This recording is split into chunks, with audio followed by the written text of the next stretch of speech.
नमस्ते क्लास। आज हम लोग तीसरा चैप्टर लेकर के हाजिर हैं। तीसरा चैप्टर पढ़ेंगे। दूसरे चैप्टर में हम लोगों ने पढ़ा कि कैसे मतलब अंग्रेज जो थे वो ईस्ट इंडिया कंपनी पे कैसे ईस्ट इंडिया कंपनी की स्थापना की, कैसे अपने पावर को धीरे धीरे बढ़ाए और पावर बढ़ाने के साथ साथ कैसे यहाँ पे मतलब शासन करना भी शुरू कर दिया। शासन करने करने के क्रम में हम लोगों ने ये भी पढ़ा कि कैसे जब वो अपना शासन का विस्तार करने लगे तो उनकी व्यापार की भी बहुत ज़्यादा मतलब बहुत ज़्यादा व्यापार में भी बढ़ोतरी आया। बहुत ज़्यादा व्यापार बढ़ाने लगे और अपने हिसाब से व्यापार करने लगे। मतलब कि पहले राजा को टैक्स देना पड़ता था, जिनके राज्य में वो लोग अपना व्यापार करते थे। तो अब ऐसी कोई बातें नहीं रह गई। अब ऐसा कोई वो नहीं रह गया कि जिससे कि मतलब राजा को टैक्स देना पड़े और मतलब कि लगे कि उनको व्यापार करने में किसी भी तरह की दिक्कतें हैं। तो ये हुआ कि अब वो लोग फ्रीली व्यापार करने लगे और बहुत जगहों पे हम लोगों ने ऐसा देखा कि अब राजा खुद मतलब नवाब बन करके अपने अपने आप को बहुत अपने व्यापार को या फिर अपने साम्राज्य को बहुत ज़्यादा बढ़ाया। जैसे कि हम लोगों ने देखा कि राजा खुद मतलब नवाब बने। पहले तो वो पपेट्स रखते थे। पपेट्स रखने के बाद अब वो लोग नवाब बनकर रखने लगे। नवाब बनने और उसके बाद उन लोग देखे कि अपने व्यापार का कैसे कैसे विस्तार किया। तो आइए हम लोग अगला चैप्टर पढ़ते हैं। अगले चैप्टर का नाम है दिल्ली सुल्तान्स। दिल्ली सुल्तान्स का मतलब ये, इस चैप्टर का मतलब ये है कि दिल्ली में जिन जिन राजाओं ने राज्य किया, उस राजाओं उन सारे राज्यों में उनके जितने भी राज्य थे, उनके जितने भी शासन काल रहा, उस शासन काल में क्या क्या मुख्य रूप से बदलाव आया और मतलब कि क्या क्या घटनाएं घटी जिसके जिसके कारण हमें दिल्ली दिल्ली मतलब सुल्तान्स के बारे में बहुत ज़्यादा बहुत ही मतलब बहुत ही मजबूत इतिहास रहा है दिल्ली सुल्तान्स का भी। ठीक है। तो 12वीं शताब्दी तक मतलब कि हम लोग इसके पहले अभी हम लोग ने पढ़ा कि मतलब 9वीं शताब्दी से लेकर के 12वीं शताब्दी के बारे में हम लोग पढ़ रहे थे। तो इसमें हम लोग पढ़ेंगे 12वीं शताब्दी तक मतलब कि 12वीं शताब्दी के आने आने तक मतलब दिल्ली एक मतलब समृद्ध राज्य बन चुका था। एक ऐसा राज्य बन चुका था जहाँ पे मतलब सारी चीज़ों की व्यवस्थाएं थी। मतलब एक मुख्य सेंटर माने जाने लगा था। मतलब भारत का जितने भी राज्य थे, भारत के जितने भी राज्यों का मुख्य सेंटर माने जाने लगा था दिल्ली। मतलब कि कहने का मतलब ये है कि यहाँ के जो शासन काल थे वो काफ़ी अच्छे थे। यहाँ की जो खेती थी वो काफ़ी अच्छी थी। यहाँ पे जो जनता वो अपने शासनकाल से काफ़ी मतलब खुश थे। ठीक है। तो इस समय क्या होता था कि दिल्ली पे सारे मतलब बहुत सारे राजाओं का ये मन होता था, बहुत सारे उनकी इच्छा होती थी कि दिल्ली पे वो लोग राज कर सकें। ठीक है। तो इसी क्रम में बहुत सारे राजा आए और बहुत सारे मतलब कि उन्होंने अपने अलग अलग तरीके से दिल्ली को और भी ज़्यादा विकसित बनाया और भी मतलब वो करने लगे। तो इसी में जहाँ से हम लोग दिल्ली का इतिहास पढ़ेंगे, जो कि जिस राजा से हम लोग दिल्ली का इतिहास पढ़ेंगे वो था मतलब वहाँ के हम दिखाया गया है कि तोमर जो सबसे पहले दिल्ली पे हम लोग राजपूतों का सबसे पहले जहाँ राजपूत का जब शासनकाल था उस समय से हम लोग दिल्ली के सल्तनत के बारे में पढ़ेंगे। ठीक है। तो सबसे पहले तोमर राजपूत वहाँ पे राज करते थे। ठीक है। तोमर राजपूत राज करते थे। तो तोमर राजपूत मतलब भी दिल्ली को उस समय तक 12वीं शताब्दी तक बहुत ज़्यादा विकसित किए थे।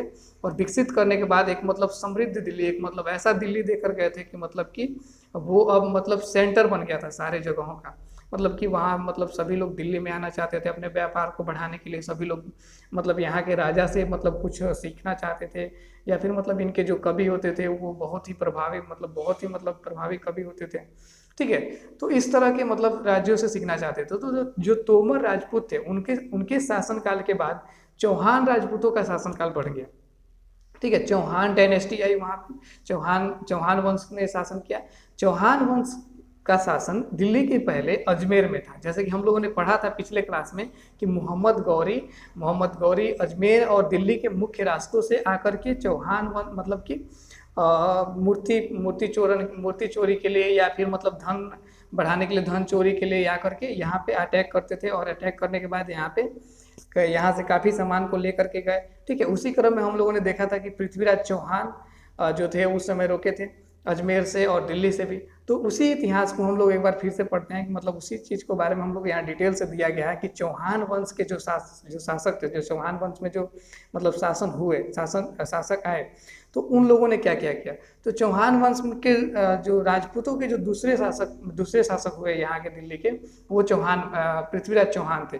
पृथ्वीराज चौहान के शासन काल में जितनी दिल्ली पहले, जैसे तोमर राजपूतों के तक का जो दिल्ली का इतिहास रहा, उसके मतलब उसके बहुत ज़्यादा, मतलब 2 गुना ज़्यादा या 3 गुना ज़्यादा, मतलब कि दिल्ली और ज़्यादा विकसित हो गया। क्योंकि उस समय के सबसे वीर योद्धा माने जाते थे पृथ्वीराज चौहान, और उन्होंने बहुत सारी लड़ाइयाँ लड़ी, बहुत सारे लड़ाइयों लड़ने के बाद बहुत सारे राज्यों को उन्होंने जीता, दिल्ली की सीमाओं को बहुत ज़्यादा बढ़ा दिया, ठीक है। और दिल्ली में बहुत सारे मतलब कि धन दौलत या फिर जो भी थे, जो जिसके कारण से राजा युद्ध करते थे, सारी चीज़ों को ला करके व्यवस्थित कर दिए, ठीक है। तो उसी समय दिल्ली में फिर से आक्रमण हुआ किसका, अफगान के दिल्ली में अफगान के लोगों का आक्रमण हुआ, ठीक है। तो अफगान के लोगों के आक्रमण होने के बाद मतलब बहुत समय तक पृथ्वीराज चौहान ने दिल्ली को बचा करके, दिल्ली की गद्दी को बचा करके रखा। लगभग 17 बार तक, जैसे कि इतिहास के ऐसे में हम लोग पढ़ना है कि 17 बार तक दिल्ली पृथ्वीराज चौहान ने मोहम्मद गौरी को छोड़ दिया था, ठीक है। वो जब भी युद्ध करते थे, मोहम्मद गौरी जब भी पृथ्वीराज चौहान से युद्ध करते थे, तो वो इस युद्ध में वो पृथ्वीराज चौहान से माफ़ी मांग लेते थे कि महाराज गलती हो गई, आज के बाद से हम लोग आपके राज्य में नहीं आएंगे, युद्ध का मतलब कि लूटने के लिए या फिर जो भी कार्य हो गया उसके लिए नहीं आएंगे। ऐसा करके 17 बार उन्होंने माफ़ करके उनको अपने देश भेज दिए, ठीक है।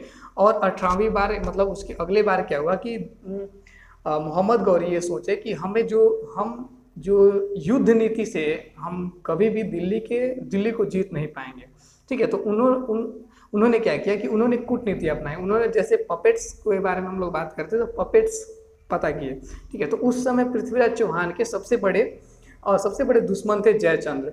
जयचंद्र ने क्या किया कि मतलब कि सबसे पहले मोहम्मद गौरी जयचंद्र से मिले। जयचंद्र मतलब उनके चाचा थे, रिश्ते में उनके चाचा थे, और मतलब उनके एक बहुत बड़े दुश्मन भी थे। उसका एक अलग इतिहास है जो कि हम लोग आगे क्लास में पता करेंगे कि वो उनके क्यों दुश्मन थे, ठीक है। तो जयचंद्र ने सारा सैन्य नीति, जो भी सेना की नीति थी वो, या फिर जो भी रणनीति युद्ध में इस्तेमाल करते थे, वो सारी चीज़ों को मोहम्मद गौरी से बता दिए, ठीक है। मोहम्मद गौरी से बताने के बाद फिर भी ऐसा कोई भी सिचुएशन क्रिएट नहीं हुआ, ऐसा कोई भी मतलब हल नहीं निकला जिससे कि युद्ध में मोहम्मद गौरी पृथ्वीराज चौहान को हरा सके, ठीक है। तो ऐसा कोई भी मतलब समय नहीं निकला। तो क्या हुआ कि मोहम्मद गौरी ने प्लान बनाया कि हम लोग इन पे मतलब दूसरे तरीके से हम लोग इन पे अटैक करेंगे, ठीक है। तो फिर से वो जयचंद्र के पास गए और जयचंद्र के द्वारा उनसे पूछा कि पृथ्वीराज के महल में जाने का कोई गुप्त मार्ग बताइए, ठीक है। तो उस समय पृथ्वीराज चौहान के महल में जाने का गुप्त मार्ग जयचंद्र ने बता दिया उनको, मोहम्मद गौरी को। और जैसे ही जब मतलब रात के समय जब पृथ्वीराज चौहान अपने कमरे में सोए थे, तो उस समय जाकर के इनके सारे सैनिकों पे, मतलब महल के जितने भी लोग थे उस पे, और मतलब इनको बंदी बना लिया गया, पृथ्वीराज चौहान को बंदी बना लिया गया। और बंदी बनाने के बाद इनको मतलब कि ले जाकर के बहुत दिनों तक कारागार में बंद कर दिया गया, और कारागार में बंद करने के बाद इनको मार दिया गया, पृथ्वीराज चौहान को मार दिया गया। तो पृथ्वीराज चौहान उस समय मर गए। तो यहाँ से शुरू होता है दिल्ली सुल्तान की कहानी, ठीक है। तो पृथ्वीराज चौहान के मरने के बाद कुछ दिनों तक मोहम्मद गौरी जो है वहाँ पे शासन किए, दिल्ली पे शासन किए, ठीक है। तो मोहम्मद गौरी के शासन के बाद मतलब कि गुलाम वंश का शासन आया वहाँ पे, जिसके गुलाम वंश के संस्थापक थे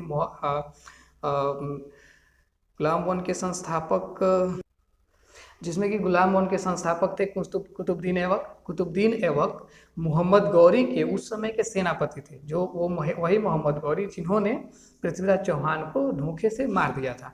तो वो मोहम्मद गौरी के मृत्यु के बाद अब शासन किसके हाथ में आया, अब आया कुतुबुद्दीन ऐबक के हाथ में, जिन्होंने कुतुब मीनार बनवाया था। कुतुब मीनार उन्होंने इसलिए बनवाया, अब जैसे ही पृथ्वीराज चौहान की मृत्यु हो गई तो दिल्ली के जो मतलब अब हम लोगों ने पढ़ा, अभी हम लोगों ने जाना कि मतलब कि उस समय के सबसे मतलब वीर योद्धाओं में से गिने जाते थे पृथ्वीराज चौहान। तो उन लोगों को उनको हरा दिया गया। तो उसके बाद क्या हुआ कि मतलब अब दिल्ली की जो नींव थी वो डगमगा गई। तो अब अफगानिस्तान के लोग भी यहाँ पे आकर के अपना मतलब वर्चस्व जमाने लगे, अपना मतलब व्यापार बढ़ाने लगे। तो अपने व्यापार को बढ़ाने के लिए जैसे कि अंग्रेजों ने ईस्ट इंडिया कंपनी की स्थापना की थी कि वहाँ पे उसके साथ वेयर हाउस बनवाया था, वहाँ पे सामान को ले जा करके रखते थे और ले जा कर रखने के बाद वो अपने देश में भेज देते थे। वैसे ही सेम क्या किया कि कुतुबुद्दीन ऐबक ने कुतुब मीनार की मतलब कुतुब मीनार को बनवाया। कुतुब मीनार को बनवाने के पीछे सिर्फ और सिर्फ उनका यही रीजन था कि वो जितने भी व्यापार करते हैं, जितने भी यहाँ के लोगों से जो सामान खरीदते हैं, उसको ले जा करके कुतुब मीनार में वो रख सकें और वहाँ के बाद अपने देश में उसको भेज सकें। ठीक है, तो इस तरीके से गुलाम वंश में कुतुब मीनार बना। और भी बहुत सारे ऐसे प्रसिद्ध मतलब इमारतें, बहुत सारे ऐसे प्रसिद्ध मतलब मकान बने जिसमें कि उसमें फेमस थे। ठीक है, तो ये रहा गुलाम वंश का। और गुलाम वंश के बाद जस्ट ही मुगलों का मतलब मुगल का यहाँ पे एक मुस्लिम डायनेस्टी है। ठीक है, मुस्लिम डायनेस्टी, यहाँ पे 5 तरह के मुस्लिम डायनेस्टी ने शासन किया। 5 तरह के मुस्लिम डायनेस्टी ने कौन कौन से 5 तरह के मुस्लिम डायनेस्टी ने शासन किया, यहाँ पे हम लोग उसके बारे में आगे पढ़ेंगे। तो लेकिन जैसे ही मुस्लिम डायनेस्टी यहाँ पे आए, तो मुस्लिम डायनेस्टी आने के साथ साथ ही इन्होंने दिल्ली को खंडित किया। मतलब कि इसको दिल्ली को अलग अलग राज्यों में, अलग अलग शहरों में विभाजित किया, जिसमें से कि मतलब कि कुछ शहरों का नाम दिया हुआ है, जैसे कि आप भी देखेंगे आपके बुक में दिया होगा शहरों का नाम। ठीक है, तो पहला शहर इसमें दिया हुआ है दिल्ली एक कुहाना, दूसरा था श्री, तीसरा था जहांपना। देखिए, इसके बाद जस्ट एक आपकी किताब में एक टेबल दिया हुआ है, जिसमें टेबल्स में बताया गया कि किसका कब से कब तक युद्ध काल, मतलब कि कब से कब तक शासन काल चाहा। उस शासन काल को आप लोग लिखेंगे और याद करेंगे। ठीक है, और उसे हम आप लोग को अवेलेबल भी कराएंगे, PDF के माध्यम से हम आप लोग को उसको सेंड कर देंगे। आप लोग उसमें से देख करके इसको लिख करके याद करेंगे। ठीक है, और उसको अपने फेयर में भी लिखेंगे। ठीक है, अब देखिए अगला टॉपिक है इसी क्रम में कि finding out about Delhi sultans, मतलब कि दिल्ली सुल्तान्स के बारे में पता करना है कि दिल्ली सुल्तान्स का कैसे उस समय मतलब कि शासनकाल ज़्यादा दिनों तक चला, कैसे उनका वर्चस्व बढ़ा, कैसे उन लोगों ने सुल्तान मतलब 5 जो सुल्तान थे वो कैसे मतलब 5 सुल्तान कहने का मतलब ये नहीं है कि 5 एक बार राज्य किए, 5 अलग अलग समय पे राज्य किए। ठीक है, तो अलग अलग समय पे राज्य किए, इसलिए हम लोग 5 के अलग अलग इतिहास को हम लोग पढ़ेंगे। ठीक है, लेकिन अभी हम लोग बात कर रहे हैं कि टोटल मतलब दिल्ली के जो सुल्तान हुए उस सभी सुल्तान के शासनकाल में। तो अभी के इतिहासकारों को कैसे पता चला कि 5 जो सुल्तान थे, उन सुल्तान के शासनकाल में क्या क्या बीता, क्या क्या कैसे कैसे क्या क्या हुआ। ठीक है, तो इसके लिए जैसे कि हम लोग पढ़ते आ रहे हैं कि इतिहासकारों ने इंस्क्रिप्शंस का सबसे ज़्यादा इस्तेमाल किया। इंस्क्रिप्शंस कहने का मतलब हो गया कि उस समय के कवि कुछ लिखते थे और लिखने के बाद वही चीज़ें इतिहासकार आज पढ़ते हैं और अपने अपने भाषा में उसको लिख करके समझाते हैं, या फिर हम लोग को वो किताब के द्वारा मिलता है पढ़ने के लिए। ठीक है, दूसरा माध्यम था कि वहाँ के क्वाइंस देख करके, और भी माध्यम से वहाँ के लैंग्वेजेस को देख करके, वहाँ के पहनावा को देख करके, वहाँ की अगर किसी भी तरह की जो भूमि है, किसी भी तरह के अगर जो भवन है उसको देख करके पता लगाया जा सकता है कि उस समय का क्या इतिहास रहा होगा। ठीक है, इस तरीके से इतिहासकारों ने मतलब कि अपने आप मतलब अपने इतिहास को लिखा कि अपनी छोटी छोटी बातों को वो लोग मतलब बड़ी बड़ी बातों को छोटे छोटे मतलब खंडित करके लिखा है, जिसके कारण हम लोग को समझ में आ सके आसानी से और हम लोग बिल्कुल अच्छा से समझ के उसको लिख सकें। ठीक है, इसी क्रम में आपकी किताब में पिक्चर से के द्वारा बताया गया है, मतलब 4 फोटो दे करके बताया गया कि कैसे उस समय लिखता था। तो पहला में दिखाया गया है कि कैसे पेपर को अरेंज किया जाता है, दूसरा में दिखाया गया है कि कैसे पेपर पे ही लिखा जाता है, तीसरा दिखाया जाता है कि कैसे उस पर जो भी इम्पोर्टेंट्स पैराग्राफ हैं उसको कैसे मतलब कि उस पैराग्राफ को क्या कहता है हाईलाइट किया जाता है, कि उसमें जो जो मुख्य शब्द हैं, जो जो मुख्य उसमें बातें लिखी गई हैं जो कि राजा के शासन काल में जो मुख्य रूप से प्रभावित करते हैं उसको कैसे हाईलाइट करके उसको बताया गया है, ताकि सभी लोग उसको इंटरेस्ट से अच्छा से सभी लोग का ध्यान वहाँ पे जाए और उस चीज़ को आसानी से पढ़ सकें। ठीक है, और पांचवा में मतलब चौथा पिक्चर में दिखाया गया कि कैसे उसी पेपर को बैंडिंग करके मतलब कि रखा जाता था। ठीक है, वही बैंडिंग किए हुए आजकल के मतलब कि पुस्तकालय में मिलता है, जहाँ कि हम लोग उसमें पढ़ सकते हैं। ठीक है, तो इस तरीके से था। और एक टॉपिक है, इसी क्रम में हम लोग एक टॉपिक को और देख करके हम लोग मतलब लास्ट टॉपिक को, आज का लास्ट टॉपिक हम लोग देख करके इसको ख़त्म करेंगे। और इसमें एक टॉपिक दिया हुआ है जो कि लिखा हुआ है सर्कल ऑफ जस्टिस। तो उस समय के न्याय प्रणाली कैसे काम करती थी, आजकल का न्याय प्रणाली जैसे कि काम करता है कि जैसे कि कोई भी व्यक्ति अगर क्राइम करता है तो सबसे पहले वह पुलिस को खबर करते हैं, पुलिस आकर के उठा करके ले जाती है और उस पर केस मुकदमे होते हैं, केस मुकदमा फिर वो कहाँ कोर्ट जाता है, कोर्ट के द्वारा उनको जज के द्वारा मतलब कि जो भी सज़ा सुनाई जाती है तो उस सज़ा के द्वारा मतलब वो सज़ा काटता है, उसके बाद से वो फिर से फ्री हो जाता है। ठीक है, तो ये इस समय की न्याय प्रणाली है। तो उस समय न्याय प्रणाली कैसे थे, तो मतलब राजा के शासनकाल क्या न्याय प्रणाली कैसा है, तो ये भी एक इम्पोर्टेंट क्वेश्चन है कि अगर कोई पूछे कि जब राजतंत्र था हमारे देश में तब का न्याय प्रणाली कैसे हुआ करता था, तो उस समय का न्याय प्रणाली डिपेंड करता था 3 या 4 मुख्य बातों पे, जो कि आप लोग नोट कर लेंगे, देख लेंगे, ध्यान से सुन लेंगे, आपको एक एक करके बताते हैं। पहला था कि कोई भी राजा सैनिक के बिना नहीं रह सकता है। ठीक है, कोई भी जब जो भी राजा था वो सैनिक के बिना नहीं रह सकता था। अब देखिए, सैनिक सैलरी के बिना नहीं रह सकता था। जो भी मतलब कि जो भी उनके राजा के सैनिक होते थे वो सैलरी के बिना नहीं रह सकते थे, वो उनको सैलरी दिया जाता था ताकि उनकी परिवार चल सके अच्छा से।